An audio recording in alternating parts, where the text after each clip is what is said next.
Got a 2010 Honda Civic. This car came in with a plethora of problems, but the original complaint I am addressing today is going to be a low power complaint. But the customer stated it just doesn't shift well, but what they meant was low power. All right, so he did mention it didn't want to get up and go, in other words. So we are on the same topic. We're on the same road here as far as what we're addressing. The car came with no gas, dead battery, flat tire, miscellaneous stuff. It hasn't been driven in months. It has oil leaks, bad belt. It didn't have any power steering fluid. I topped that off. I got some transmission fluids. Got a horrible leak. This car got problems, but we're addressing this power complaint. That is it. So when diagnosing, straight and narrow. I'm not looking at everything else, getting on the same page of what the complaint is. This is where we're going, and these are just going to be some honorable mentions that need to be done. But the main thing is, when I go to move it, it doesn't want to go. So essentially, this car has what I would consider the worst case of asthma that it can have. I checked it a few days ago when I first got it, and it don't want to rev up really good. I'm gonna show you that. The tailpipe doesn't have a lot of exhaust evacuating. You can put your hand. So essentially, it's just not evacuating efficiently. So naturally, I'm gonna think there's a clogged cat. So that's what we're gonna check.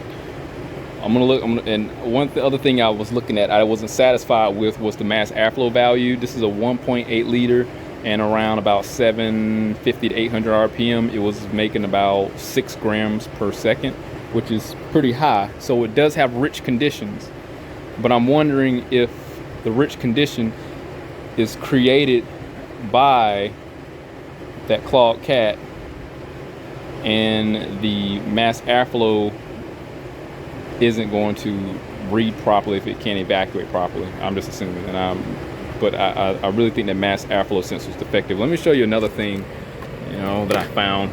It didn't have any filter in there. So naturally, I did take the mass airflow out and clean it with no avail, and the values are still pretty high. So at the moment, what I want to do is I could force this system rich, see if the upstream O2 sensor responds, force it lean, see if it responds, but obviously we have a bad cat. I think it's worth to just diagnose this cat and then go from there. That's a double entendre right there. Cat.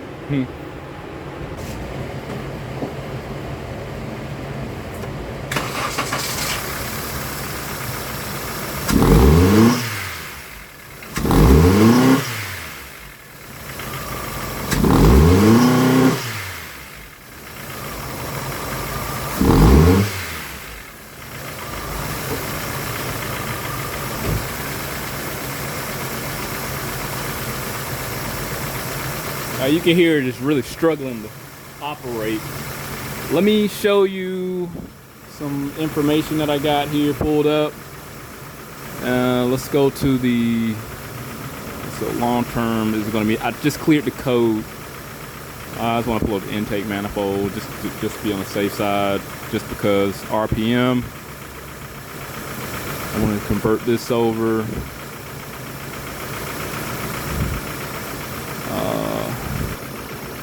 Get that oxygen sensor. Look at our short-term fuel trim right here, taking away 27%. So the system is running extremely rich. Eventually, what's going to happen? The long-term fuel trim is going to go down also to about negative 27. I want to say, so it's taking away 27%. So it's going to accommodate by taking away. I want to say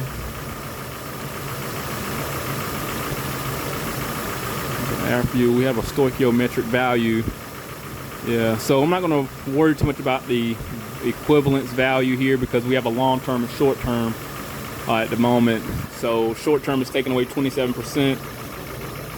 Where's the long term is at 0 currently. I just cleared the code. Intake manifold absolute pressure sensor is at 5.5 psi. Normal atmospheric pressure is going to be the maximum for a naturally aspirated vehicle. It's at 14 psi. Mass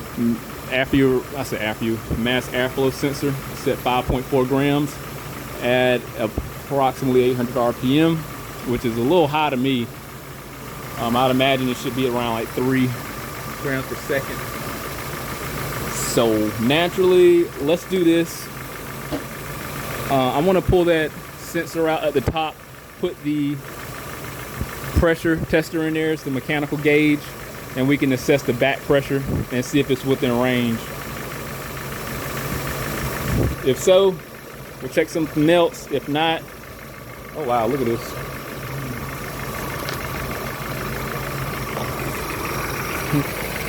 Look at that.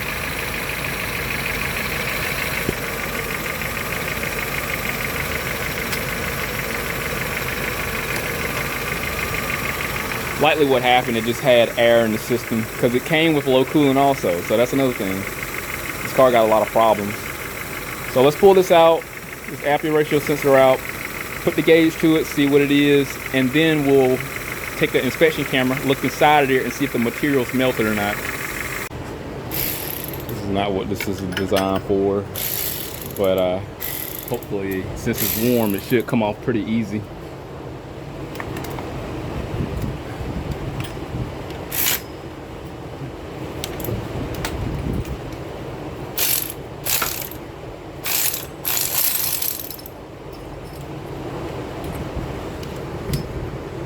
Aperture ratio sensor here is pretty hot. It's got a white soot on there. It's just old. So it's taken away 27%. So that indicates the system is rich, but the aperture ratio sensor looks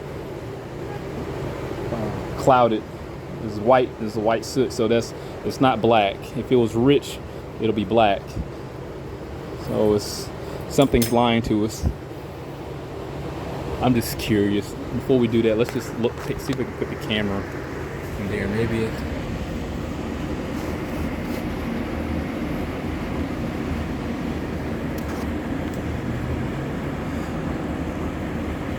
I can't see that well. It looked like it's broken in there. I'm just gonna be honest. I swear this catalytic converter looks bad. So this tester will eliminate me from having to take the downpipe down and inspecting it, because if it's clogged post material and it melted down there versus at the top here, then I'll be able to see some form of obstruction based off the values on the gauge readings. This is what I'll be using here. I got this off of Amazon a while ago. It's OEM tools.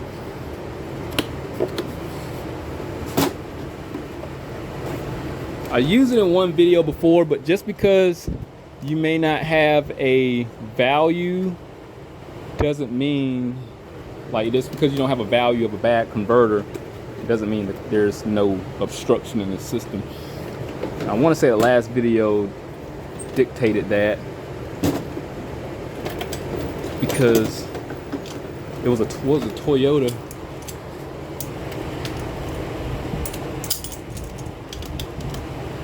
Toyota was dealing with, and that Toyota had broken material further down the exhaust.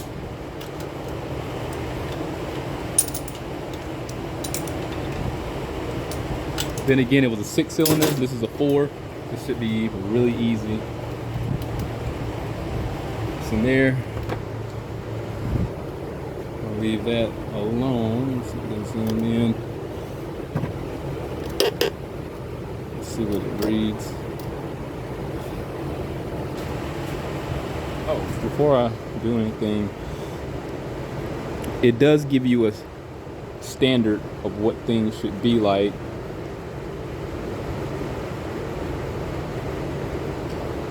So at idle, we should stay between about 1 psi and 0. And anything more we can see is going to be a problem, like around 2.5, 3 psi. So let's see what happens here.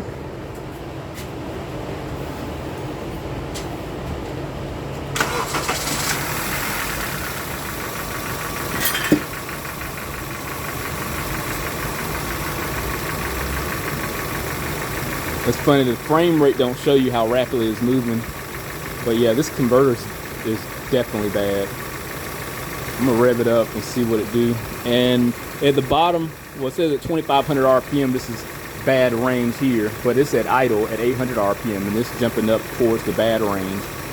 Let's rev it up.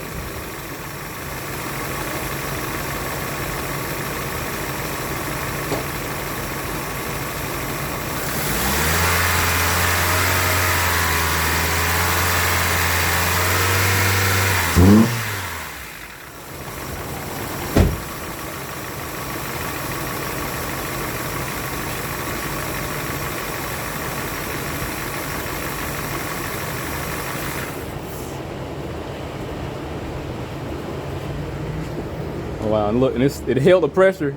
It's holding the pressure. That is crazy. Is it that sealed in the exhaust system? Let me pull it out, see what happened.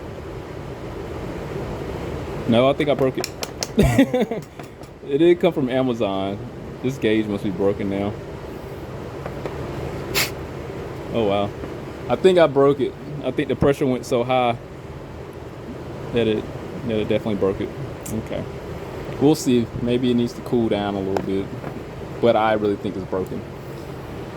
Get what you pay for. So this next device is the Tesla camera. Works excellent. It does have 90-degree capabilities. I love this thing to death. This is what we use also to diagnose the Toyota when we stuck the camera down the exhaust. Let's see what we find here. Oh wow, it is broken all the way up in there. Look at that. It is broken all the way up. See that section down there?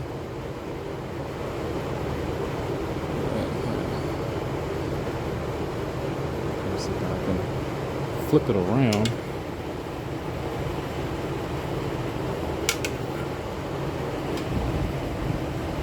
Should be a lot better now. See, all the sides are broken up. Look at that. That's a crater. It's easy. Pretty much the converter's broken. Needs a catalytic converter. And I'm gonna need a new gauge too. Still broke. Maybe if I like create vacuum, a lot of vacuum, maybe I can bring it back to normal. I'm gonna try that. But this car is gonna need a catalytic converter. I don't know if they're gonna replace it or not based off the condition of the vehicle. Only thing I can do is give them some numbers and see what route they want to take. If I do replace this, definitely I'll make a video on it, and then we can look at the values of the mass airflow sensor and see if some things become corrected. Who knows? Maybe because of the excessive pressure in the exhaust system is pushing back. But I highly doubt it would cause like a rich condition. But it could, under multiple reasons. Because not all the sensors are going to be reading properly because the exhaust isn't evacuating properly. The engine's not running properly. The sensors are not going to read properly. So, but one thing since we do have map sensor data, I do wonder if that will change because we do have numbers, so I might have to compare that. So anyway, we'll see what happens. If it simply needs a converter, very easy diagnosis, and don't make the mistake I did of screwing around with their gauge. So F around, you're gonna find out, and I found out. I don't know why I just had the bright idea to snap throttle this thing. That was just stupid of me. So anything happens, I'll definitely update. Hit that link, subscribe to the channel, stay informed how to research my work. See you on the next one. I was able to fix my gauge. I just knocked the cover off, took the 2 screws out the back here, and just try to recalibrate it. There's this little arm here. Once you move that, it moves, so I just overextended it down here, so I just pushed it down and got it close to where I need to be. If I can pull it down again. There we go. So yeah, I'm gonna leave it alone, pop it back in there, and hopefully it's accurate. I can probably put a gauge to it and put about 2 psi and see if it holds around the area indicated. But yeah, all right, I don't have to buy a gauge now.